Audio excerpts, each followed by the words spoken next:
Bom dia para todos.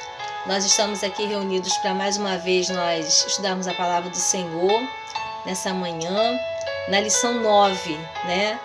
O mistério da unidade revelado. Mas antes nós vamos orar ao Senhor, antes de nós darmos início à nossa aula. Oremos nesse momento. Senhor Deus, nosso Pai, mais uma vez estamos na Tua presença, Senhor. Queremos Te pedir a Tua graça sobre essa lição.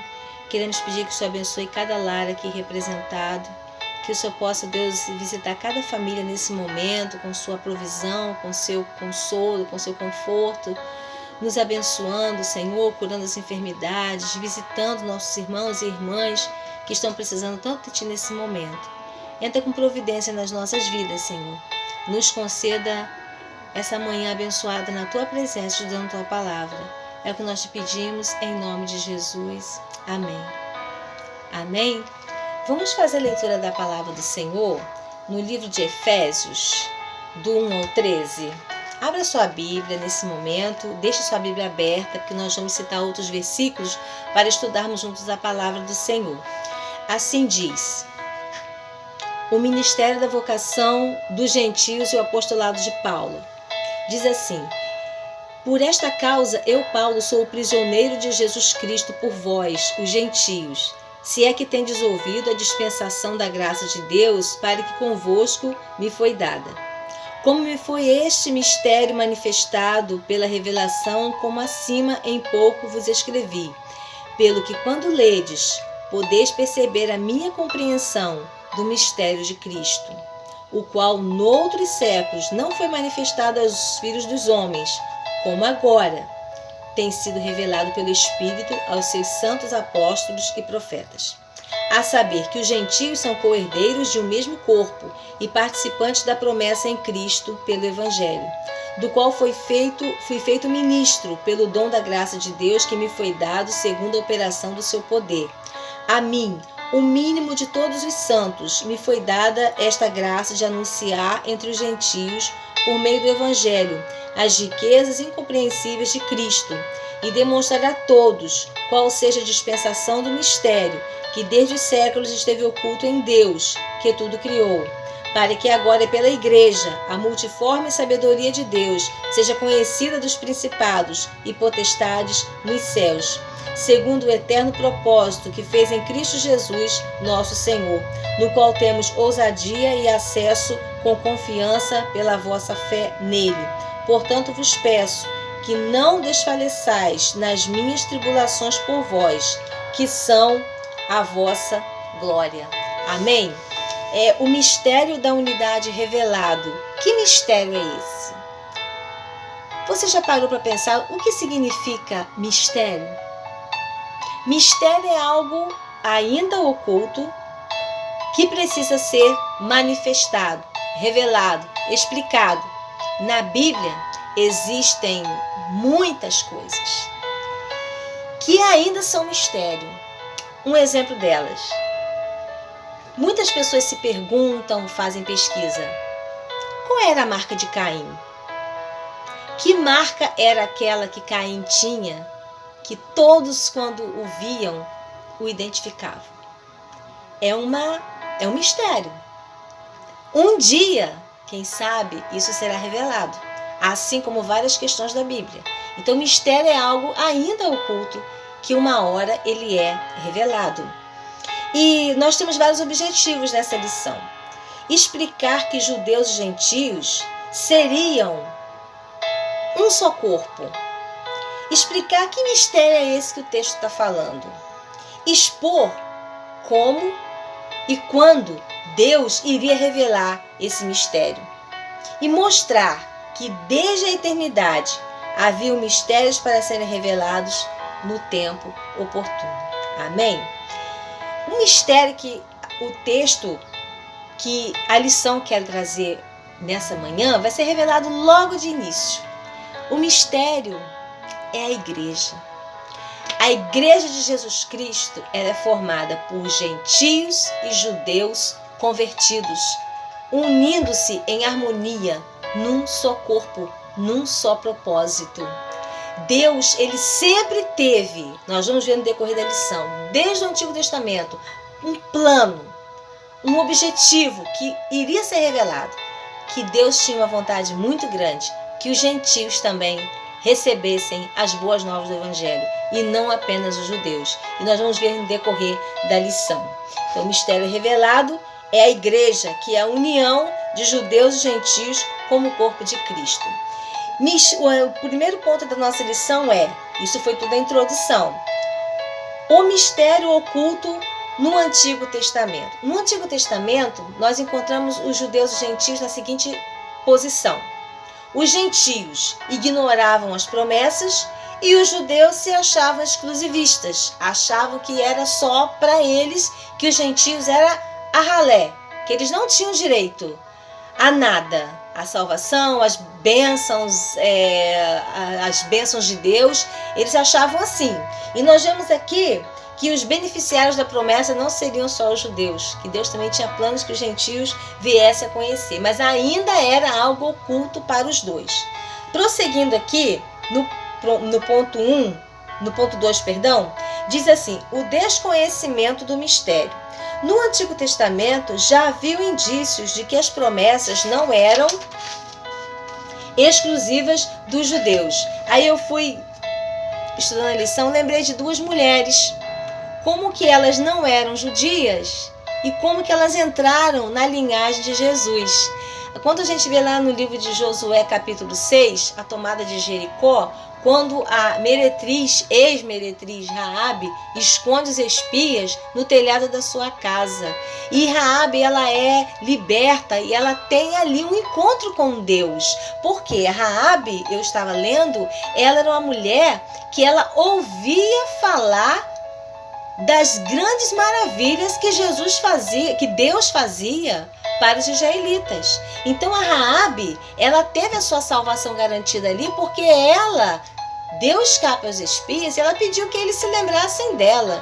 E quando com Josué foram tomar a cidade, eles lembraram e deram escape a Raabe e a sua família. E a Raabe, ela acabou entrando no meio dos judeus. E Raabe lá conheceu Salmão. Raabe casou-se, largou aquela vida, teve uma mudança de vida. Raabe casou-se com Salmão. Raabe e Salmão deram à luz a Boaz. E aí vem a segunda mulher, que era uma moabita, que era a Ruth, que ficou viúva e saiu com a sua sogra, com a sua cunhada, porque os maridos morreram, o sogro morreu, saiu com a sua sogra, com a sua cunhada, só que na metade do caminho assim, a cunhada, a Ruth, a Noemi resolve dispensar as duas para voltarem para suas terras. Mas Orfa falou que gostaria de voltar sim para sua parentela. E Ruth dá aquela declaração linda, o seu Deus será o meu Deus, o seu povo será o meu povo, eu vou te seguir. Então Ruth, ela entra também, e ela não era judia, ela entra na linhagem, como assim? Porque Raabe casou com Salmão e teve Boaz. Ruth chegando lá, conhece Boaz, se casa com Boaz, e eles dois, né? Ela engravida e gera a Obed, que gera a Jessé, que gera Davi, que é da linhagem de Jesus Cristo, uma linhagem real. Então você vê que os gentios entrando no meio da história. Que coisa linda como Deus tem planos. Deus, ele é um Deus que ele não faz acepção de pessoas. Todos os povos, todas as raças, todas as nações, todas as cores, todas as espécies de pessoas, de suas culturas. Jesus veio para todas. O plano da salvação para todos eles. Louvado seja Deus por isso. O mistério e os profetas da antiga aliança é o terceiro ponto. Diz assim: os profetas do Antigo Testamento já faziam menção de que as promessas também alcançariam os gentios, mas não faziam ideia de como isso aconteceria. Vamos conferir? Pega a sua Bíblia comigo. Vamos abrir a palavra do Senhor em Gênesis 12. Versículo 3. O que diz Gênesis 12, 3? E abençoarei os que te abençoarem, e amaldiçoarei os que te amaldiçoarem, e em ti serão benditas todas as famílias da terra. Esse todas aqui é de todas as raças, dos 4 cantos da terra, e não exclusivamente dos judeus. Tem outro texto, ainda em Gênesis, vamos lá comigo, pega a sua Bíblia, vamos abrir a palavra do Senhor. Gênesis 22, vamos lá. Gênesis 22, versículo 18. Gênesis 22, 18. E em tua semente serão benditas todas as nações da terra, porquanto obedeceste a minha voz. Mais uma promessa. Todas as famílias, todas as pessoas, todas as gentes. E ainda tem mais um também. Vamos lá, abre a palavra do Senhor comigo. Lá em Isaías. Vamos lá para Isaías, capítulo 49. O que diz Isaías 49, versículo 6? Disse mais: pouco é que sejas o meu servo, para restaurares as tribos de Jacó e tornares a trazer os guardados de Israel. Também te dei para a luz dos gentios. Olha a promessa do Senhor. Para seres a minha salvação até a extremidade da terra. E olha que se eu for falar, são outros versículos mais e mais, onde Deus ainda, lá no Antigo Testamento, tinha promessas para que a salvação chegasse aos judeus. E agora, nós vamos chegar numa parte muito importante da lição, que é quando esse mistério é revelado no Novo Testamento. Em Efésios 3, o apóstolo Paulo, já vamos falar de Paulo. Paulo, o tão famoso apóstolo Paulo, conhecido como o apóstolo dos gentios, o apóstolo dos gentios. Então, em Efésios 3, o apóstolo fala da sua condição de prisioneiro de Cristo, está lá no texto que nós já lemos, e de como esse mistério lhe foi revelado. Também ressalta de que seu apostolado não foi por mãos humanas, e sim do próprio Cristo. Seu chamado para pregar as boas novas aos gentios foi dado divinamente através de Jesus Cristo. Vamos relembrar essa história linda da palavra de Deus? Vai lá, abre no livro de Atos, Atos dos Apóstolos, capítulo 9. É bom a gente conferir tudo na Bíblia. Versículos 15 e 16. Olha que lindo. Atos 9, 15 e 16. Disse-lhe, porém, o Senhor: vai, porque este é para mim um vaso escolhido para levar o meu nome diante dos gentios e dos reis e dos filhos de Israel. E eu lhe mostrarei quanto deve padecer pelo meu nome. Este aqui que Jesus está falando é o apóstolo Paulo, que lá naquela história, conversão a caminho de Damasco, Paulo, respirando ameaças e mortes contra os discípulos do Senhor, dirigiu-se ao sumo sacerdote, pediu-lhes cartas para Damasco, das sinagogas, a fim de se encontrasse com alguém daquela seita dos cristãos, quer homens, quer mulheres, conduzissem presos a Jerusalém. E indo a caminho, aconteceu que, chegando perto de Damasco, subitamente o cercou um resplendor de luz do céu. E caindo em terra, ouviu uma voz que lhe dizia: Saulo, Saulo, por que me persegues? E ele disse: quem és, Senhor? E disse o Senhor: eu sou Jesus, a quem tu persegues. Duro é para ti recalcitrar contra os aguilhões. E tremendo e atônito disse: Senhor, que queres que faça? E disse-lhe o Senhor: levanta-te e entra na cidade, e lá te será dito o que te convém fazer. E lá embaixo, como eu li, Jesus disse: vai, porque este é para mim o vaso escolhido. O título em muitas Bíblias de Paulo é De Perseguidor a Perseguido. E Jesus ainda diz: lá eu lhe mostrarei o quanto deve padecer pelo meu nome. E como que o apóstolo Paulo padeceu por amor a Jesus. Foram açoites, prisões, picadas de víbora, escapes, assim, escapadas cinematográficas de Paulo, né? Mas ele padeceu, mas ele venceu. Ele venceu. E ele foi chamado para uma grande obra, que é pregar o evangelho para os gentios. Paulo era um homem educado, Paulo era um homem fino, Paulo era um homem culto, Paulo era um homem instruído nas letras, foi criado aos pés de Gamaliel, que era um doutor da lei. Então Paulo ele tinha todas as energias, ele tinha todo o conhecimento, ele tinha toda a força, mas ele estava, a princípio, no caminho errado. E Jesus olhou as qualidades de Paulo e resolveu falar: esse para mim é um escolhido, porque eu vou usá-lo na direção certa. Eu vou direcionar o seu conhecimento, o seu preparo, a sua força, a sua persistência na direção certa. E foi isso que Paulo fez, que Jesus fez com Paulo. E aqui o mistério oculto revelado. Continuando, o mistério oculto revelado. Então, o mistério é a igreja que foi idealizada por Deus desde o início. A união entre judeus e gentios formando uma só família de Deus. Apóstolos e profetas já comunicavam essas verdades. A responsabilidade de anunciar esse mistério recai agora sobre a igreja. Ela tem que divulgar as boas novas para unir todos os povos ao corpo de Cristo. A igreja do Senhor Jesus, ela tem essa incumbência agora, que é pregar o evangelho a toda criatura, e de pregar o evangelho a todos os povos, todas as nações. Então a igreja, ela tem essa responsabilidade agora de levar a palavra de Deus aos quatro cantos da terra, pregando, anunciando, enviando missionários, sabe? Essa é a responsabilidade da igreja do Senhor Jesus. Não é mais para os apóstolos, não é mais para os profetas, não são para os anjos, é para a igreja de Jesus.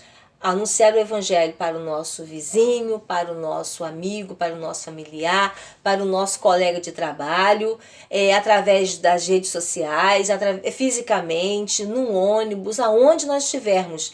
Essa é a missão da igreja. Nós somos igreja. Precisamos anunciar por onde nós andarmos. Porque muitas pessoas podem até pensar: eu não nasci para esse negócio de crente. Eu não nasci para ser cristão. Mas nós precisamos anunciar que Jesus veio para todos. Ele não faz acepção de pessoas. E ele tem um plano para cada um de nós. Basta nós nos colocarmos na brecha, nós estarmos disponíveis para fazer a obra de Deus, para abrir nosso coração para receber essa tão grande salvação através de Jesus Cristo. Mas como que ouvirão se não há quem pregue? E como pregarão se não forem enviados? Não é verdade? É uma máxima isso. Como que vai fazer? Nós precisamos fazer. Seja quais forem as formas. Se você não pode contribuir, você ora. E se você pode, você contribui. E se você pode, ainda você mesmo faz a obra, anunciando a Jesus a todas as pessoas. A magnitude do mistério. Isso aqui também é interessante. Significa que o mistério revelado se expande a todos os povos, raças e nações. Os quatro cantos da terra são convidados a serem participantes das promessas de Cristo. É muito difícil calcular quantos salvos existem na face da terra. Acho que é impossível calcular quantos são os membros da Igreja de Jesus Cristo na face da terra. Eu acho que isso é uma conta muito difícil de se fechar para nós. Mas Deus sabe quantos são aqueles que realmente amam e guardam a sua palavra, que esperam as suas promessas se cumprirem no tempo oportuno.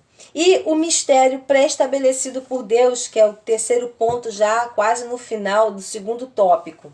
Deus nunca é pego de surpresa. Mesmo quando Adão pecou, o Senhor pré-estabeleceu um plano para ser executado no tempo oportuno. O pecado de Adão e de Eva trouxe separação, mas no coração de Deus tudo já estava sendo organizado para ser revelado no tempo certo. Jesus seria a solução para unir o homem novamente a Deus. Então, qual um dos objetivos lá no início da lição? É como e quando Deus iria usar para mostrar, para revelar o seu mistério, para essa união acontecesse entre judeus e gentios e acontecer a igreja. Foi o nascimento de Jesus. Lá no Antigo Testamento já se falavam das profecias sobre o nascimento de Jesus. Jesus nasceu, Jesus viveu, Jesus morreu, Jesus ressuscitou e Jesus fez os seus 3 anos e meio aqui, em que esteve no ministério. Jesus viveu 33 anos, mas o seu ministério durou 3 anos. Nesses 3 anos ele preparou os apóstolos, preparou os discípulos e os apóstolos. Teve o derramar do Espírito Santo depois da ressurreição de Jesus, que veio para selar e dar mais autoridade ainda para a expansão da obra. Veio a conversão de Paulo, que viajou por vários continentes, anunciando a palavra, formando igrejas, doutrinando, admoestando, ensinando, fazendo discípulos. Um ministério maravilhoso, não é verdade? E foi ali que Jesus revelou o seu mistério, que era para que todos fossem salvos, sem exceção. E esse propósito, ele é eterno. Deus sempre esteve no controle de tudo. Quando os judeus estavam para ser exterminados, lá no livro de Esther, Deus usou Esther para que colocasse o povo de jejum, colocasse o povo na brecha, e ali o povo teve libertação. Lá quando Faraó mandou matar os primogênitos, Deus salvou Moisés para ser o libertador. Herodes mandou matar todos os meninos de 2 anos para baixo, querendo acabar, querendo destruir os planos, frustrar os planos de Deus. Deus usa José, Maria foge, porque vocês vão ficar lá até que o menino nasça, até que saia, fique fora de perigo para poder voltar. Então, Deus sempre esteve no controle de tudo. Como diz em Eclesiastes 3. O que diz em Eclesiastes 3? Tudo tem o seu tempo determinado e há tempo para todo propósito debaixo do céu. Todas as coisas estão patentes, estão claras aos olhos de Deus. O plano da salvação sempre esteve nos planos de Deus para serem executados por Cristo. Então, por mais que os judeus fossem alheios às promessas, por mais que vivessem uma vida completamente dissoluta e longe de tudo aquilo que significa Deus, que significa moral, que significa bondade, que significa compromisso com a palavra, por mais que vivessem durante muito tempo, Deus um dia chamou eles para a responsabilidade também e disse, é para vocês também. As promessas de Deus são para todos nós.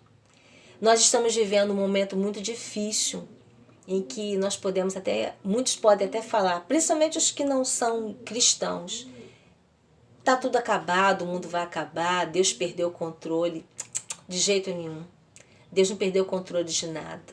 Deus apenas permitiu que algo acontecesse. Sempre em toda a história, sempre em todas as eras que nós já passamos, aconteceram calamidades, catástrofes, coisas que foram permissão de Deus para que o povo voltasse àquilo que foi chamado. Nós estudamos hoje que Deus ele preparou a salvação para todos. E nós temos essa responsabilidade de anunciar. Tem pessoas por aí que são para ser salvas, mas está faltando o evangelho chegar até elas. Nós estamos vivendo um momento que a gente não pode mais pegar o folhetinho, ir de porta em porta, fazer um convite para ir na nossa igreja. Você gostaria de receber um convite para estar na festa da minha igreja, no culto da minha igreja? Nós não podemos fazer mais isso. Não estamos podendo pegar uma caixa de som e na esquina, no campo, em algum lugar, anunciar o evangelho. Não estamos podendo. Não estamos podendo nem abrir os nossos templos para falar do amor de Deus, para pregar o evangelho para aqueles que precisam. Estamos num momento que nunca houve em toda a história, esse momento de isolamento social. Mas nós temos algo em nossas mãos, que é o aparelho telefone. Aqui são as lives, aqui são as mensagens, aqui é a propagação do evangelho, aqui você pode evangelizar, até nós podemos voltar. Existem pessoas que precisam ouvir o anúncio do evangelho de Jesus Cristo. Sejamos missionários dentro da nossa própria casa, no nosso bairro, no meio da família, mostrando através do nosso testemunho quem somos nós. Nós temos dificuldades, nós somos falhos, nós somos errantes, todos nós pecamos. Mas nós temos um Espírito Santo que nos faz nos arrepender dos nossos pecados, nos ajuda nas nossas fraquezas e nos coloca de pé para anunciarmos essa palavra. Estamos aqui estudando essa palavra nessa manhã, porque os planos de Deus não podem ser frustrados. Não é um vírus, não são guerras, não são perseguição política, nada disso poderá nos afastar do amor de Deus e de anunciarmos a palavra do Senhor. A conclusão diz assim: o mistério da igreja esteve oculto nas gerações passadas. No tempo certo, Deus revelou o seu eterno propósito aos apóstolos e profetas. Judeus e gentios estavam inseridos nesse mistério. Esse mistério revelado agora deve ser anunciado pela própria igreja, conforme os desígnios divinamente pré-estabelecidos desde a eternidade. E eu gostaria que você, ainda para nós encerrarmos, lesse comigo um texto que eu amo muito, que é do Evangelho de João, capítulo 17. Olha o que Jesus diz. João,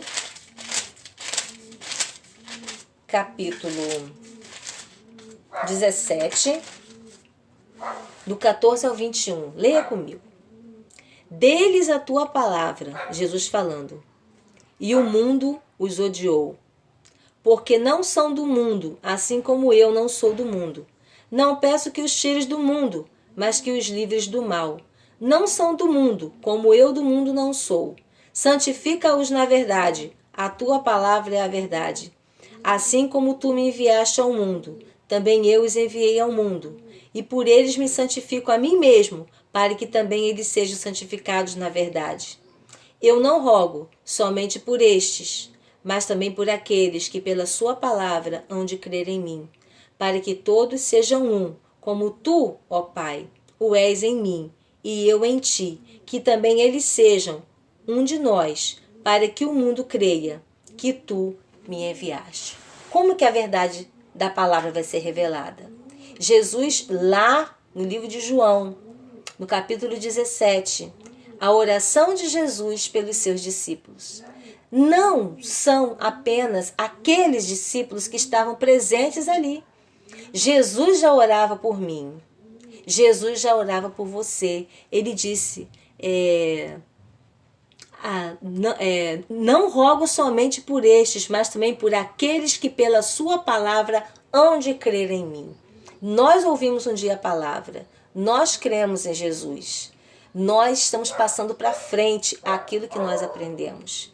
Então, não é hora de parar. Os problemas vêm, às vezes eles nos param momentaneamente. Você às vezes está vivendo uma circunstância que você interage pouco no grupo, até se estivéssemos em culto presencial na igreja, talvez muitos de nós, eu posso citar o exemplo, não estaria tão presente na igreja pelas circunstâncias que temos vivido, mas isso é um problema momentâneo, isso vai passar. Uma hora nós vamos voltar, só que até passar, como é que nós vamos ficar? Parados? Não, não podemos ficar parados. Deus não para. Deus não para. A circunstância pode até te parar, meu amado, minha amada, mas por um pequeno momento de tempo, um pequeno espaço de tempo. Mas, porque aquele sofrimento ele não vai durar para sempre. Ele vai passar, mesmo que depois venha outro, eu costumo dizer isso. Mas o problema é como você está se comportando naquele momento. A igreja não está se reunindo fisicamente. Então eu estou de férias. Estou de férias da leitura da Bíblia, estou de férias da oração, estou de férias de interceder, estou de férias de dizimar, estou de férias de ofertar, estou de férias de falar com Deus, estou de férias de interagir com os meus irmãos? Não, de jeito nenhum, não estamos de férias. Estamos em isolamento social, mas a palavra continua verdadeira e fazendo maravilhas, abençoando pessoas. Amém? Nós vamos orar nesse momento para encerrar e agradecer a Deus, porque as verdades de Deus todas estão sendo reveladas e mostradas, as profecias, mas no tempo oportuno. Nem tudo será revelado aqui na terra. Haverá muitas surpresas para a gente no céu ainda. Muitas coisas serão reveladas lá, eu creio nisso. Mas nós temos que esperar com paciência no Senhor. e Ele vai entrar com providência na nossa vida e no momento certo Ele vai revelar todas as coisas. Feche seus olhos e ore conosco, ore comigo mais uma vez. Pai amado, eu te louvo por essa lição. Eu te louvo, Deus, por esse mistério que já foi revelado, o mistério da igreja, mistério dos seus planos que não são frustrados. Eu te louvo, Deus, porque tudo está debaixo das tuas mãos, da tua direção. O Senhor não perdeu o controle sobre nada. O Senhor continua dirigindo todas as coisas. Pai amado, eu peço perdão pelos nossos pecados e que possamos nos despertar, ó Deus, de nos despertar de que nós não estamos de férias. Nós precisamos continuar pregando, evangelizando, falando, levando palavras de conforto, intercedendo pelos enfermos, pelos desviados, pelos oprimidos, pelos entrelaçados pelas garras do inimigo. Precisamos dar conforto, apoio, consolo e mostrar para as pessoas que elas podem contar conosco, que estamos intercedendo por elas. Nós precisamos continuar fazendo o teu evangelho, realizando o teu evangelho, fazendo a tua vontade. Pai, venha perdoar os nossos pecados, venha abençoar a nossa igreja, venha abençoar todos que estão participando dessa lição nessa manhã. Venha tirar de nós aquilo que não te agrada. E obrigada por tudo que o Senhor tem feito por nós. É o que nós te pedimos e te agradecemos em nome de Jesus. Amém? Que Deus te abençoe. Até a próxima lição, se Deus assim permitir. Amém.